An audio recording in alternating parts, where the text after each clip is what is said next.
அனைவருக்கும் வணக்கம். இன்னைக்கு நான் உங்ககிட்ட ஷேர் பண்ணிக்க போறது வாழைப்பூ பொரியல் செய்வது எப்படின்னு பார்க்கலாம். இந்த வாழைப்பூ சாப்பிட்றதுனால நமக்கு அல்சர் தொந்தரவு தீர்ந்து போகுது. கிட்னி சம்பந்தமான வயிறு சம்பந்தமான பிரச்சனைகளையும் தீர்த்து வைக்குது.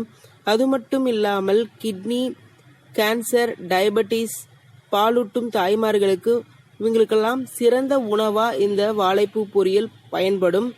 அது மட்டும் இல்லாமல் பெண்களுக்கு கர்ப்பப்பை நல்ல வலிமையா இருக்கும். இப்படிப்பட்ட சிறந்த வாழைப்பூவை எப்படி ருசியா செஞ்சு பொரியலா சாப்பிடலான்னு பார்க்கலாம். அதற்கு தேவையான பொருட்கள்: வாழைப்பூ ஒன்று பெருசா எடுத்துக்கோங்க.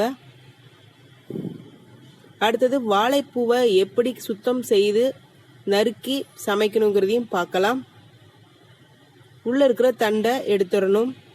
எண்ணெய் 5 ஸ்பூன், கடுகு 1 ஸ்பூன், உடைத்த உளுத்தம்பருப்பு 1 ஸ்பூன், கடலைப்பருப்பு 1 ஸ்பூன், கருவேப்பிலை தேவையான அளவு, பெரிய வெங்காயம் 1, மஞ்சள் தூள் 1 ஸ்பூன், சில்லி பவுடர் 2 ஸ்பூன், உப்பு தேவையான அளவு, தண்ணீர் தேவையான அளவு, தேங்காய் துருவல் 1/2 கப்.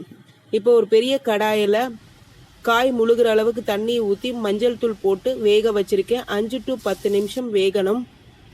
அப்போதான் நல்லா அந்த துவர்ப்பு தன்மை போகும். இப்போ அடுப்பை பற்ற வச்சு கடாயை வச்சிருக்கேன். அதில் 5 ஸ்பூன் எண்ணெயும் ஊற்றுறேன்.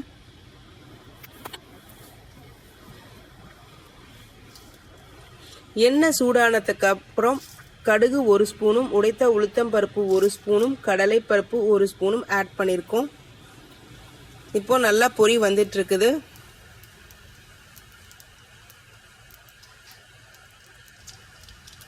இதுக்கப்புறம் பெரிய வெங்காயம் 1 ஆட் பண்ணியிருக்கேன்.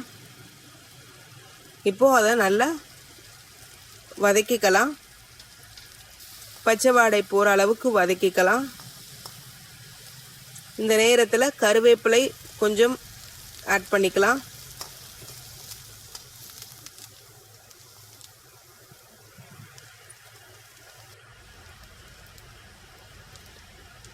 வர மிளகாய்த்தூள் 2 ஸ்பூன் ஆட் பண்ணிக்கலாம். உங்களுக்கு இன்னும் காரம் வேணும் அப்படின்னா இன்னொரு 1/2 ஸ்பூன் கூட ஆட் பண்ணிக்கலாம். மஞ்சள் தூள் 1 ஸ்பூன் சேர்த்துக்கலாம்.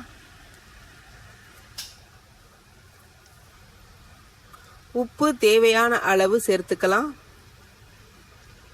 இது எல்லாமே நம்ம காய போட்டதுக்கு அப்புறம் தான் இதெல்லாம் ஆட் பண்ணி வதக்குவோம். ஆனால் நீங்கள் இந்த மாதிரி தருணத்தில் ஆட் பண்ணி வதக்கினா இன்னும் பொரியல் ரொம்ப டேஸ்டாக இருக்கும். இப்போ வேக வச்சிருக்கிற, அதாவது தண்ணியில் வேக வச்சிருக்கிற வாழைப்பூவை இப்போ இதோட ஆட் பண்ணிக்கலாம். ஏன் நம்ம தண்ணியில் வேக வைக்கிறோம் அப்படின்னா வாழைப்பூவில் துவர்ப்புத்தன்மை அதிகமாக இருக்கும். இதை போக்கணுன்னா நம்ம வேக வச்சு தான் போக்க முடியும். அதனால் வேக வச்சிருக்கிற வாழைப்பூவை இதில் சேர்த்துக்கிட்டு இப்போ எல்லாத்தையும் நல்லா வதக்கிக்கலாம். அந்த அடியில் இருக்கிற தண்ணி இறுகும் வரைக்கும் நல்லா வதக்கிக்கலாம். இப்போ நல்லா வெந்துடுச்சு. இப்போ நீங்கள் உப்பு பார்த்து டேஸ்ட்டு பார்த்துட்டு கூட வேணும்னா ஆட் பண்ணிக்கலாம். நாம் எடுத்து வச்சிருக்கிற 1/2 கப் தேங்காய் துருவலையும் இதில் சேர்த்துக்கலாம்.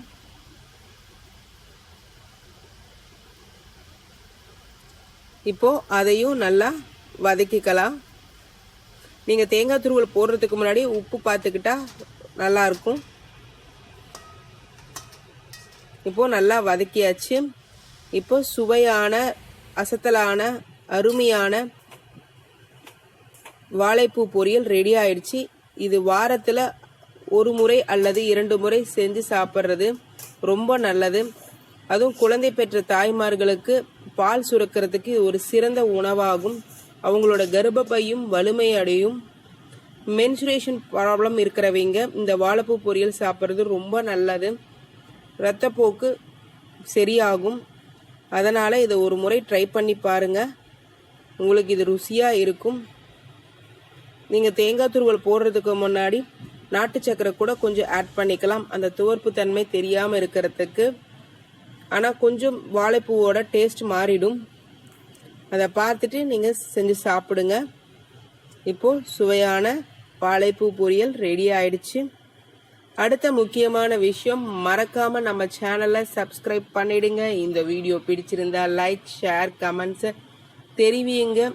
இதுவரைக்கும் நம்ம சேனலுக்கு ஆதரவு தெரிவிச்சிட்டு வந்த அனைவருக்கும் நன்றி. ஆதரவு தெரிவிக்க போறவங்களுக்கும் நன்றி. வணக்கம்.